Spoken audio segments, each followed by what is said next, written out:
Hey guys, C-Drama Invasion here and welcome back to a new video. So it's just been past the New Year's and there's just so much new information released in drama news.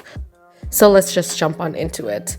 We also missed a couple of dramas that managed to air during the very last day or the last few days before the New Year. So let's talk about those first.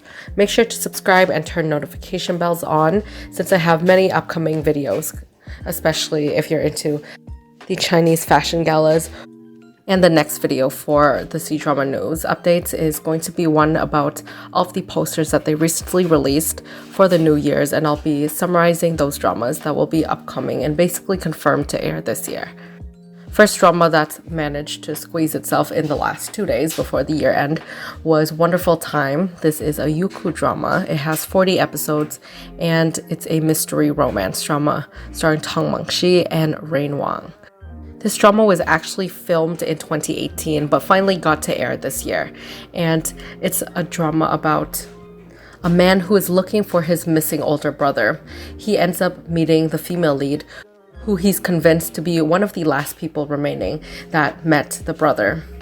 Meanwhile, the female lead is a manhwa artist. She takes lots of photos of random people for inspiration, so she's quite confused by this accusation, and they end up working together to prove her innocence and end up living together. Also airing on the same day, December 30th, is The Lion's Secret. This one has 33 episodes and it aired on iQIYI and WeTV. This is a drama starring Yawen and Yang Zishan.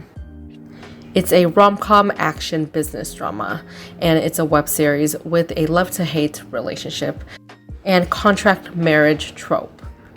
They help each other with their businesses and ends up falling in love.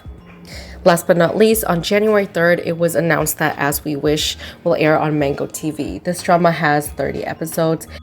It's a romance family drama with Yin Tao and Sean Sun as the main leads.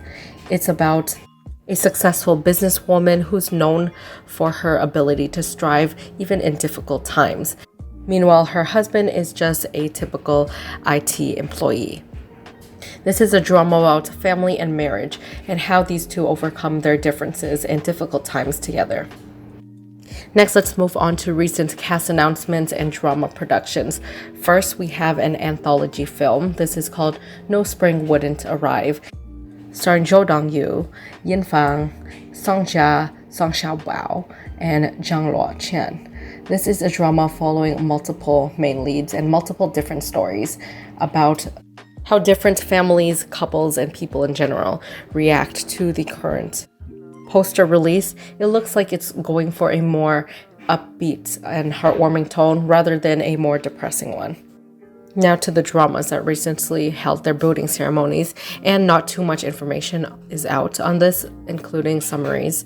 But the first one is called 无非是恋爱而已, or It's Nothing More Than Love. It stars Snow Kong and Guan Yue. This is a romance modern drama, and there's not too much information out on this, as I've said. Next drama is a Tencent video one starring Binbin and Janice Wu. It's called Here We Meet Again, and it's adapted by a novel about two people whose are super opposites when it comes to personalities. The female lead is very bright, optimistic, while the male lead is cold, and they meet again after several years apart and eventually fall in love.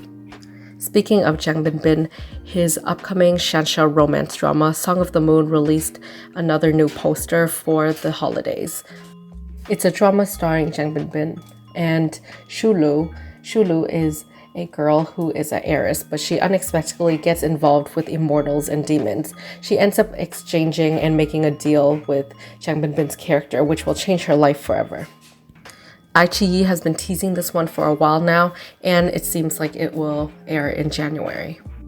Next is a drama called A Chance Meeting. This also dropped a new poster for the holidays, and it has 40 episodes. It's a Youku drama, and it's the reunion between Wallace Chung and Li Xiaoran, who was in a very popular drama before called Too Late to Say I Love You.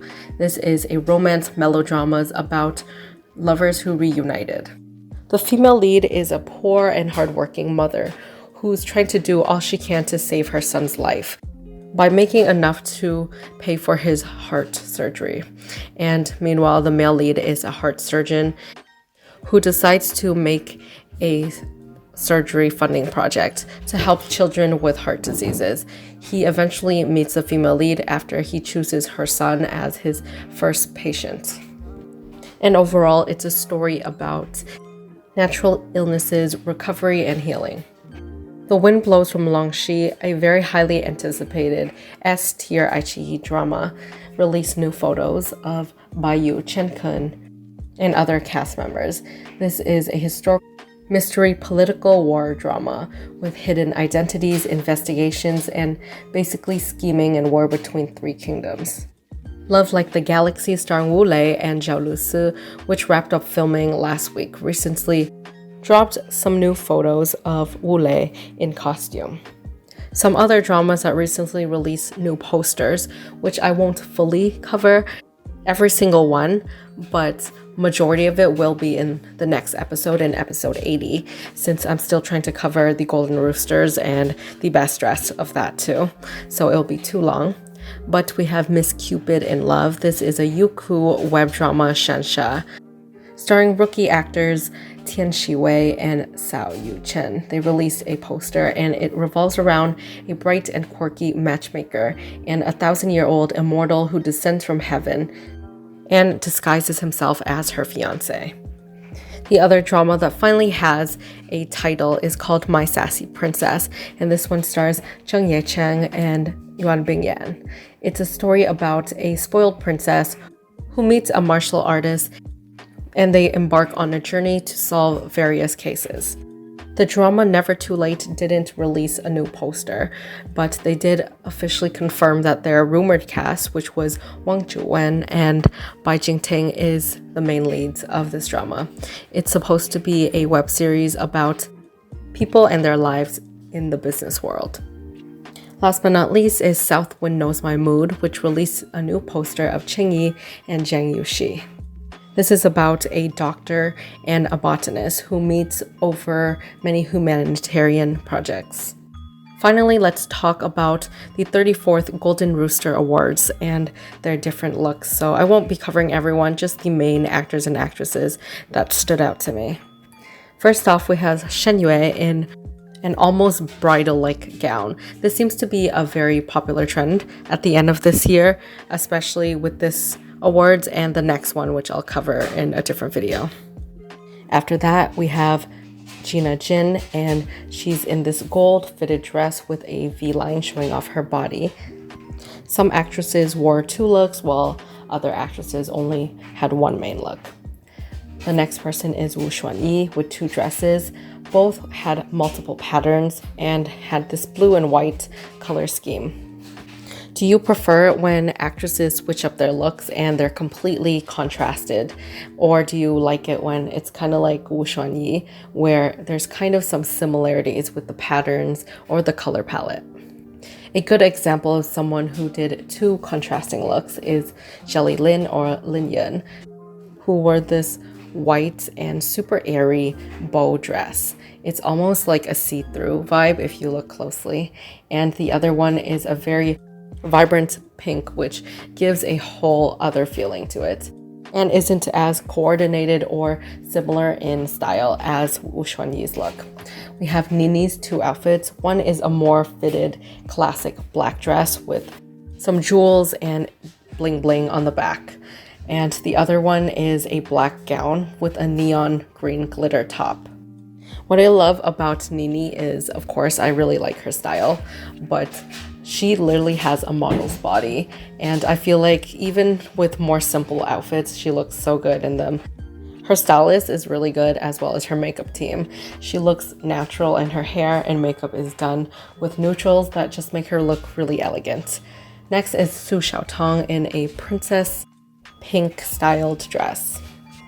I placed her and Sun Yi next together since we have a blue Cinderella style dress for the other actress. We also have Darren Wong. I feel like out of all the male actors, he's the only one that tried. It's kind of sad to see not too many male actors do anything different every year. But props to him for going for a dark green suit with buttons, and you don't really see this color a lot on the red carpet. We have Tong Liya next in this white dress, and out of all the white dresses, I decided to pick her. For some reason, I think it's really tailored well. I like these sleeves. I think it looks really elegant on her. Cheng Xiaofei wore this olive golden dress with an embroidery on the skirt, and it looks really cool and kind of matches each other. I thought the shade is really different as well compared to all the neutrals or the bright colors that we've seen. And last but not least is Jiang Yishan with a beautiful satin cream dress, a very classic look. She looks really beautiful with the way it's kind of folded and designed on the top. So it's not exactly your typical basic look.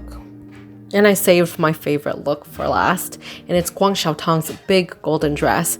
It's by Juhair Murad. I don't really know too much about designers, but he's one of my favorite designers of all time.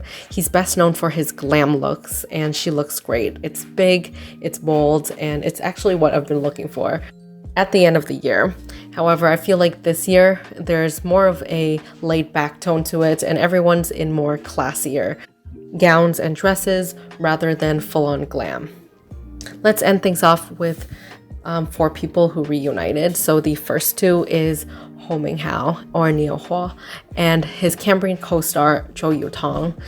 It's one of their earlier works, and it's actually one of the first, I think, action suspense Chinese dramas. If you haven't watched it and you need a drama to watch, check that one out.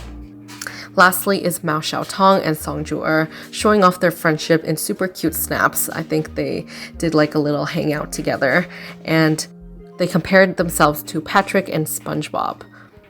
These 2 actresses were both in The Bond, a 2021 family drama with Bai Yu. And that's it for this video. Let me know your favorite looks of the Golden Roosters down in the comments below. I will be making a New Year's Gala Best Dress one. However, not too sure when that will come out. It might be delayed a little bit since there's so much other drama news that I kind of want to talk about. And top 10 stuff at the end of the year. Let me know all your thoughts in the comments below, and I'll see you guys in the next video. If you want to support this channel a little bit more, then feel free to buy me a Ko-fi, links in the description box below.